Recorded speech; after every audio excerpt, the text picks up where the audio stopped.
Inledning. Alla städer är lika. De har dåliga ställen. De har bra ställen.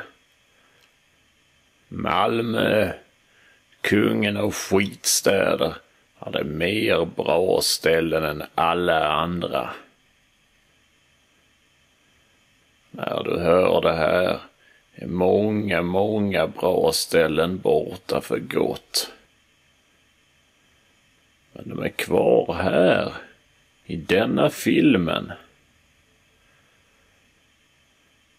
Finns en bra man i Malmö. Han vet allt som är värt att veta om bra ställen. Och en hel del om dåliga ställen också. Du ska lyssna på han.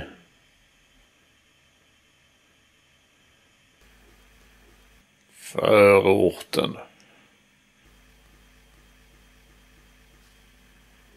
Mussan hade bott där en gång. Fast hon flyttade. För många år sedan. Nu bor ingen kvar.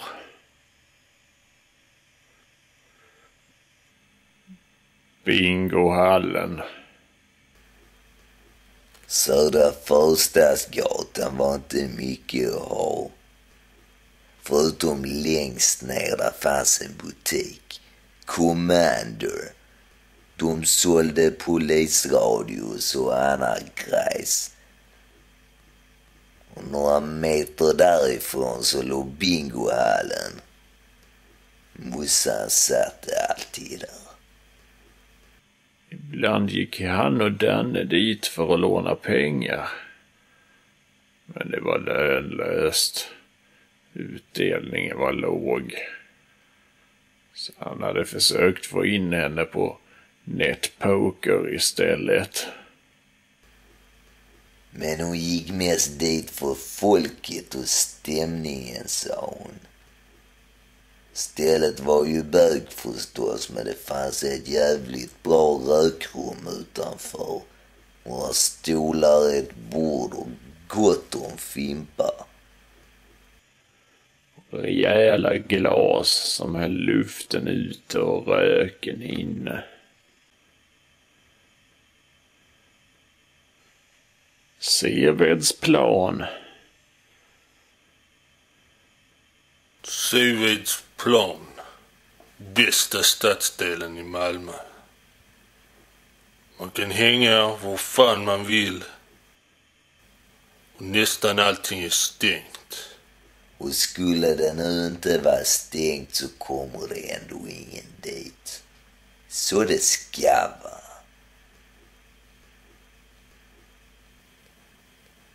Rasmusgatan.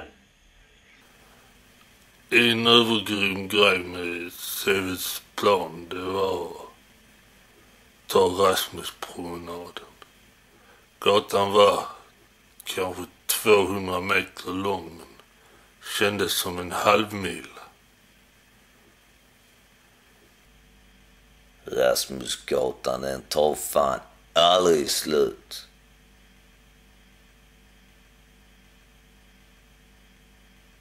Hans. Här är Hans. Drog man till Seved kunde man lätt hitta honom. Torget, porten, netground, det kvittade. Man visste alltid var man kunde träffa honom. Han var stabil.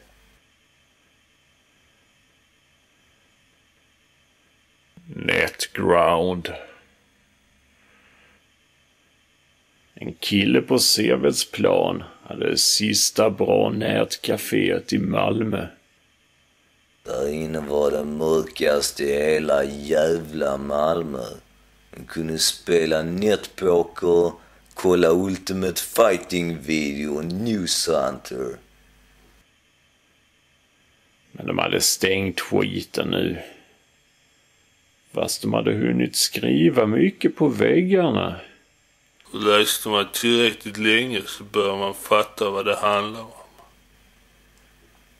Guetter, ikropizzor, Rap Roger. och kussor. The messenger Saddam Hussein. Ja, killen hade ju fan tristast humor i halva jävla Malmö.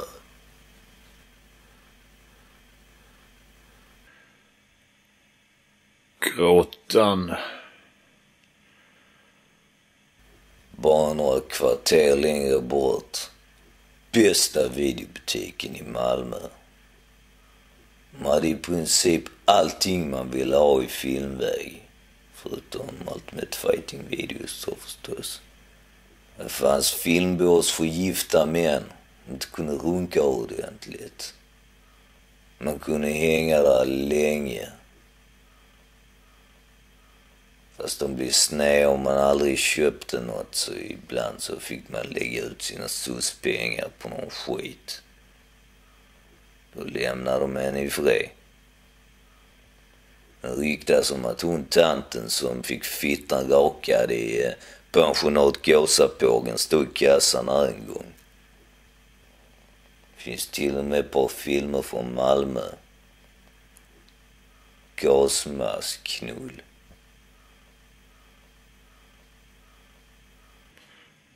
Marknadsbörsen. Om man tyckte allt annat hade blivit för dyrt, fanns bara ett ställe kvar. Marknadsbörsen. De sålde allt. Dammsugare, kläder, mobiler, brödrostar, tomma spritflaskor och mobiler. De hade suttit i sina bås länge, många år, så de visste vad de sysslade med. Henning, han visste mest och han sålde bäst. Han satt alltid längst in i hörnet med en låda upplåsbara. Det fanns också det enda bra kaféet i Malmö. Kaffen kokt för 15 spänn.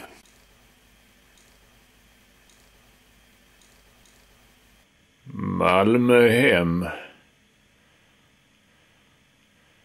Om man samlar krafterna så finns det ett ställe vid Östra Förstad. Malmöhem. Gubben där inne sålde rester från dödsbon. Allt som blivit över när gamarna tagit sitt. Kaffekoppar, underkläder, billiga tandborstar och nästan fulla spritflaskor. Malmöhem var bra, men hunden fick lov att stanna utanför. Värnaren.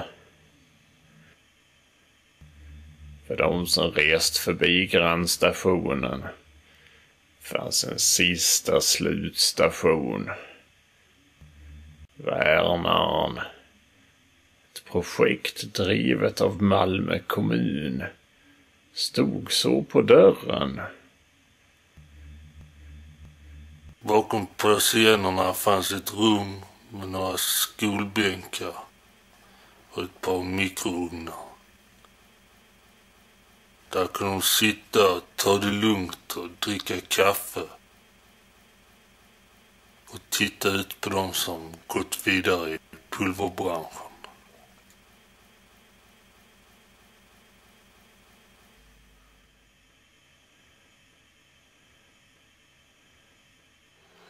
Har du...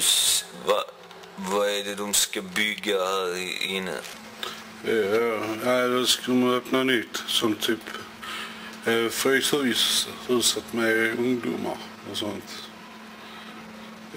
Som är uppe i Stockholm. Typ. Hej som Stockholm. Fryshuset. Vad är det? Jag ska bli ungdomsställe där som typ Fryshuset i Stockholm. Som ett blir ovälsamma och... Nu fattar jag inte detta alltså. Jaha. Så det är som vanligt när vi snackar.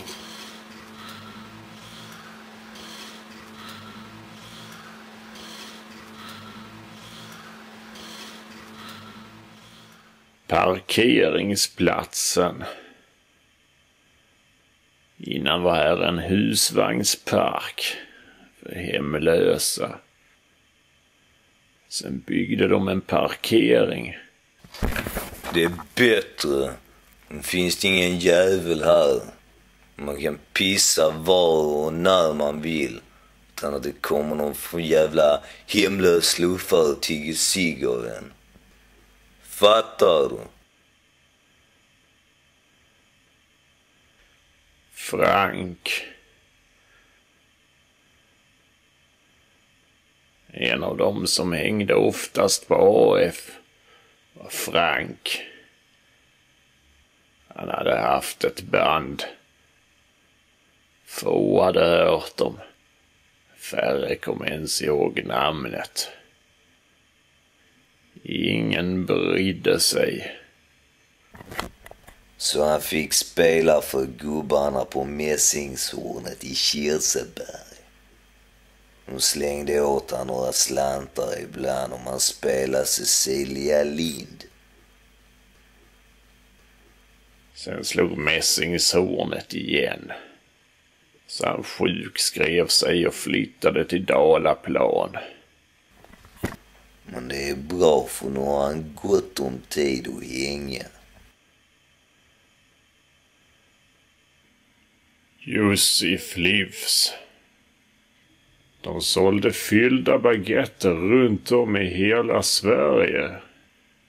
Men det fanns bara väl fyllda baguetter i Malmö. Bara en liten bit från Lantmannagatan. Bästa folkölsbutiken i Malmö. Sen när Mers blev skjuten i huvudet. Ja, de mest välfyllda baguetterna, det är ost, skinka, korv, köttbullar, bacon, potatissallad, tomater, gurka och oster. Det är allt. Salladen var kanske lite brun i kanterna, men ingen jävel klagar på att Josefs baguetter inte var välfyllda. Och de hade alltid fönstret öppet så röken kunde komma ut och avgaserna in. Östkina. På Nobelvägen mellan 80 och 82 någonting. Där låg det bästa jävla betalstället i Malmö. Östkina. Om du gick dit efter 4 någonting så kunde de fixa till specialer av resterna från lunchen. Sushi och 5 små rätter i ett. Han tryckte ner sushin i kinamåtten och bara skifflade in med gaffeln och skölja ner med folköl. Du behövde fan inte äta på 2 dagar sen. Då nu. Många ansåg att Rex gjorde stans bästa pizzor. De visste inget. Fosie hade ett nätcafé och några lägenhetsbordeller. Det var allt. Så då nu. Malmös bästa pizzeria. Punkt. Man gick dit på dagen för då var det ingen jävel där. Inte ens ägaren syntes till innan 7. Belysningen var dämpad och hade inte massa onödigt spring. Ingen musik. Kunde sitta i lugn och ro. Tänka på guldet. Fast när mörkret föll så var det bäst att hålla sig undan. Annars kunde man bli nermal i köttkvarnen. Och bytt ägare 5 gånger sedan jag började hänga här. År 89. Döda krogar. Hej Kring. Några kineser drev den. Men de åkte hem. De nya ägarna hängde upp några pappbitar där. Skylten lämnade de kvar.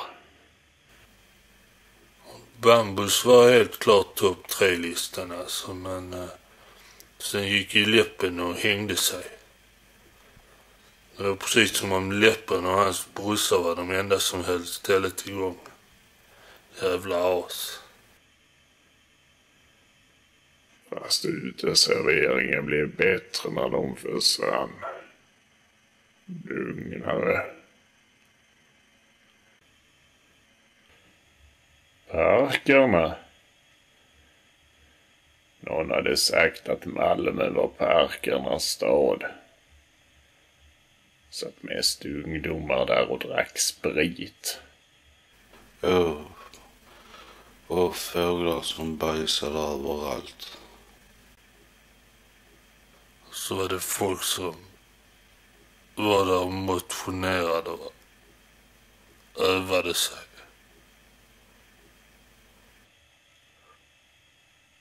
Fanns en båt också. I kanalen. Där åkte några gubbar och kärringar. Vad fan var grejen med det? Maten var konstig, spriten smakade röv och musiken gubben spelar var skit.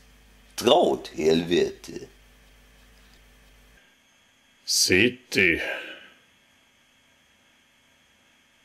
Man gick aldrig in i city. Finns inget att se där. Mest några butiker med kvinnokläder. Några dockor i något fönster. Ingen ville köpa sånt. Där låg en del ställen också. Sådana som sålde kaffe. Men här fanns ju en del bra folk.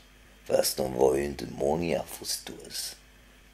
Och de försvann lätt bland allt slödder och pack. Men ställen som City och Möllan var små. Och Malmö var stort. Mycket stort. Så det fanns ändå många bra ställen att hänga på.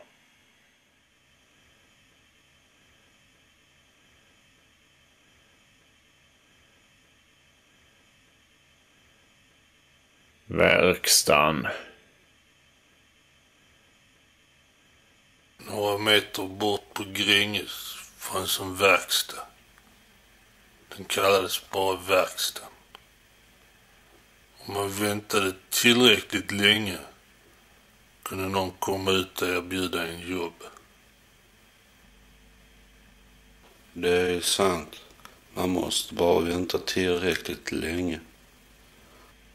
Sen kommer de ut och slår en på flabben.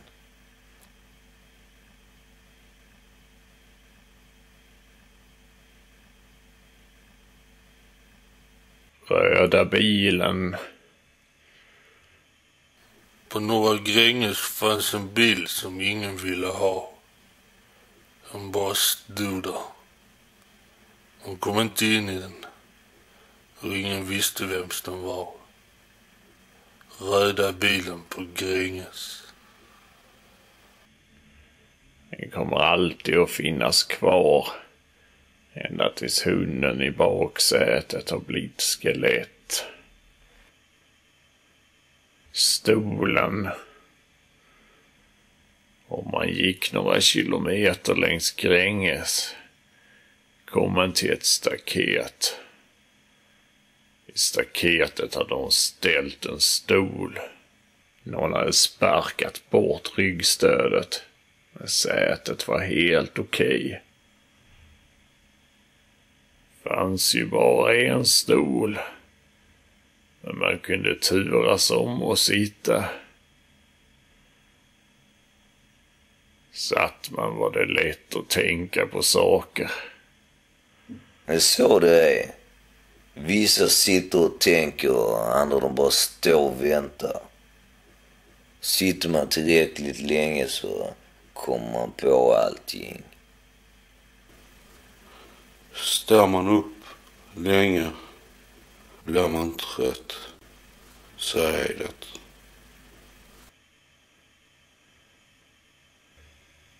Soffan. Man fick gå långt för att hitta det skönaste stället. En parkeringsplats. Jag avslöjar inte adressen för jag vill inte ha massa folk hängandes där. En gång så låg Hells Angels klubblokal där. Det var länge sedan. Det finns där bara en soffa. Fanns en mur med klotter på mitt emot. Nästan som en drive-in. Fast en drive-in som bara visar skit hela tiden. Men det fanns en helt okej bild. Jag gick och tittade på ett tag. Där strök omkring en hund också. En bit från soffan. Den åt av skiten vid ogräset. Och ät själv ibland också.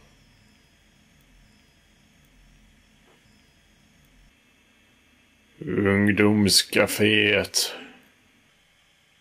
Nobelvägen var en gång en riktigt bra gata. Och det var fortfarande helt okej. Men nu hade de börjat förstöra den. Bit för bit. Vid krigtornet så hade de rivit sönder en bra Kina-krog. Slängt ut öltunnorna och Vegas-maskinerna och byggt ett café för ungdomar. Såna som spelade musik. Såna som tyckte synd om djur. Dit gick man inte.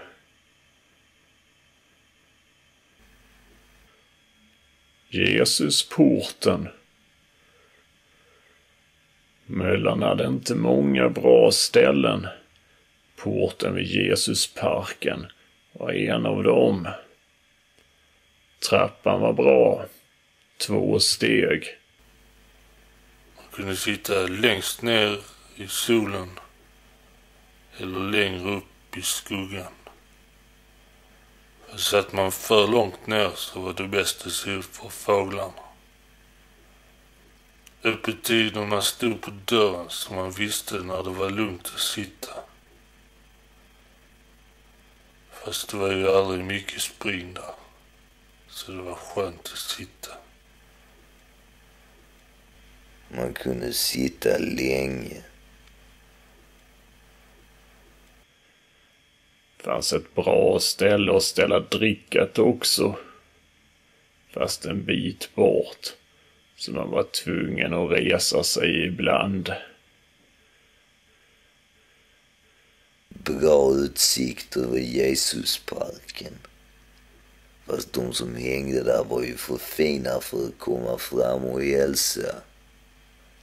Tyckte att jag var dålig för businessen. Skrämde bort kunderna och sånt.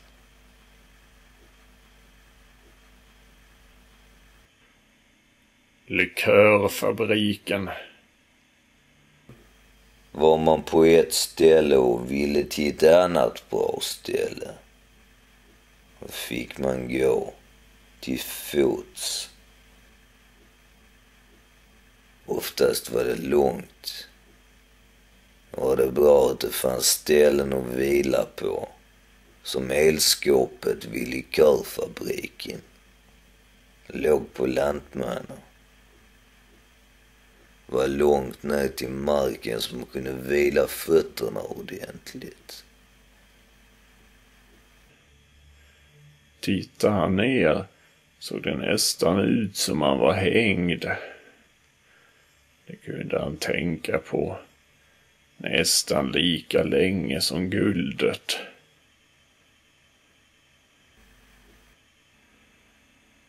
Guldet. Det fanns ju många som tjafsade om Palestina och sån skit. Men i Malmö visste man bättre. Sanningen. Hon kom till Malmö och tog allt guldet. Precis som i Tyskland. Det enda bra med turkarna var att de skrämde bort näsorna från Malmö. Fast inte tillräckligt. De hade ett rätt fast grepp om nätkaféerna. Det planerades länge och väl hur de skulle fixas. Fast oftast kom ju annat i vägen.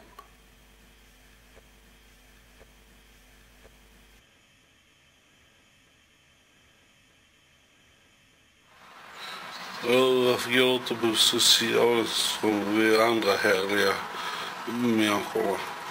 De tycker inte om mig. Det är inte lönt, sa de. Vad gör du för fel? Jag glömde komma dit någon gång. Eller sen... Nästa gång du ska gå dit fråga en som kan systemet då. Vad har du för tips då? Det är de andra idioter som gör det. Man får fråga sig runt. Men funkar det liksom och vad brukar du säga då? Att de har fuckat upp och sånt. Du får hitta på. Som typ, jag är utsparkad, jag behöver hjälp. Om du ska ha en tid måste du fan sköta till det. Sen kan vi dra till bilar med och vrida nacken av en gås.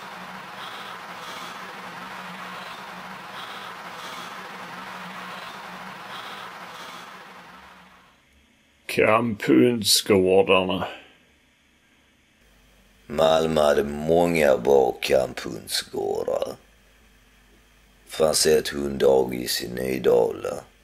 Mest bullterriers vars ägare hade tröttnat och släppt loss dem på gatan. En gång i månaden så hade de upprensning. Så nu var det tomt. En av de bättre gårdarna låg mellan Lantmanna och Gränges. Hade högt stängsel. Så att hundarna inte orkar klättra över. Det fanns en container också. Där fick de låsa in hundarna på natten. De hade ju tänder och visste hur man använde dem.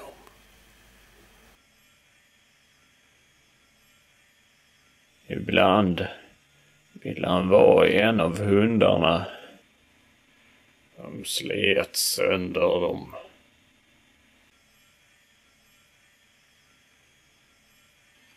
Anneli.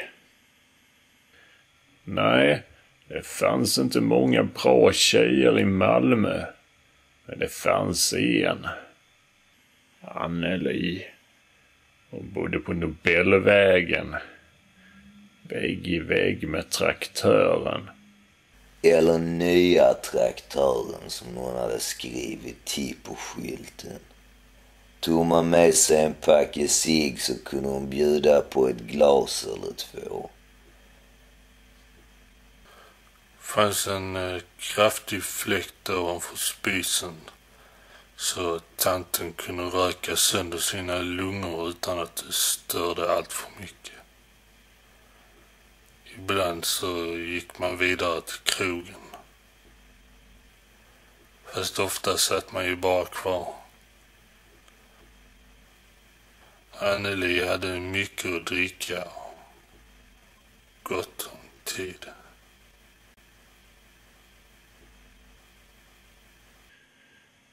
Skolgården. Fast det var ju ingen mening med att gå på ställen för att träffa brudar.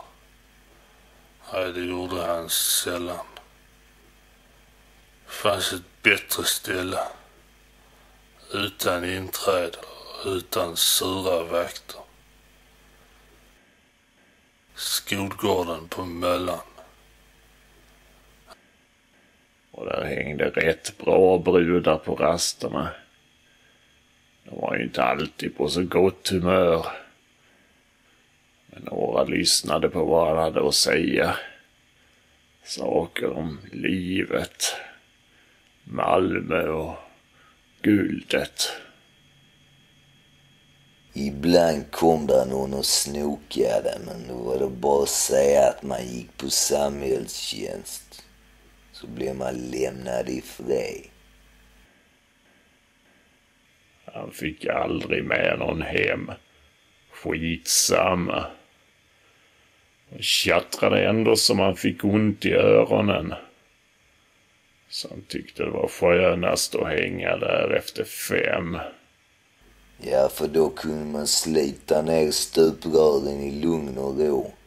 Jävla mycket koppar i dem.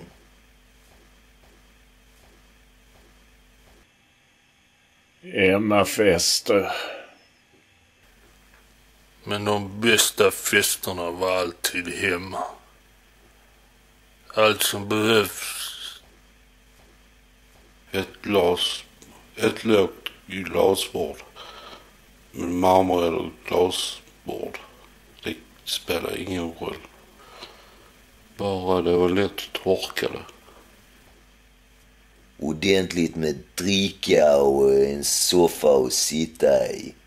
Svart såklart, helst läder. För det skulle ju komma att spillas.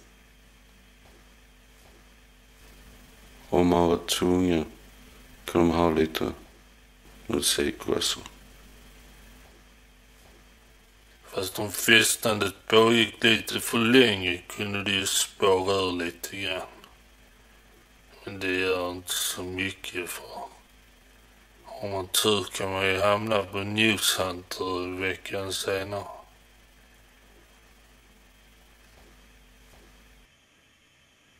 Svartspritkungen. Svartspritskungen i Sofielund var en av Malmös finaste. Han hade hållit på i många år. Fast på senare dagar hade han börjat bli sällskapssjuk. Så han började tvinga sina kunder att äta köttfärssås med honom. Så nu så handlar man snabbt det man skulle. Och sen hade man festen direkt utanför i trappan. Han hade ju dåligt med kunder så man kunde ju sitta där i princip hur länge som helst. Sitta och snacka om guldet. Ingen störde. Fast det slutade ju bög som vanligt. Allt var judarnas fel.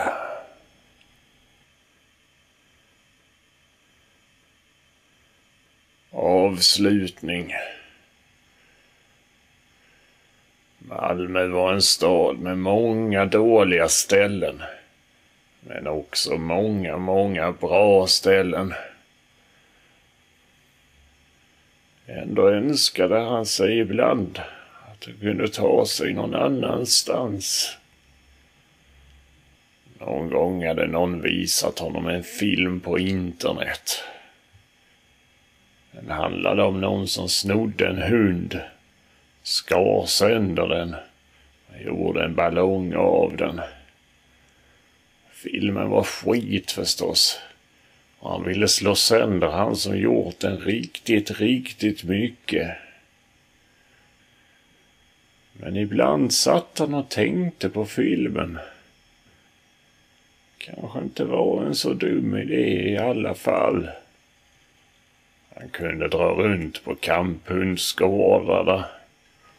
Samla ihop ett gäng hundar. Skära sönder dem. Bygga en jätteballong. Flyga bort från Seved och Rasmus och Fosie. Kanske inte bort från Malmö. För allt utanför var ju bara ännu mer skit. Men någon annanstans.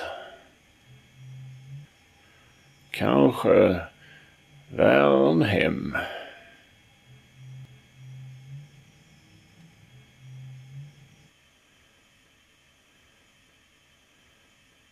Tunneln.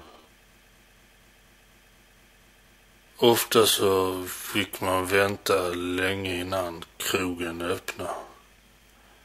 Och oftast så regnade det med. En bit bort från Crown så fanns en tunnel. Det var en bra tunnel där. Man kunde stå där hur länge som helst. Men ingen kom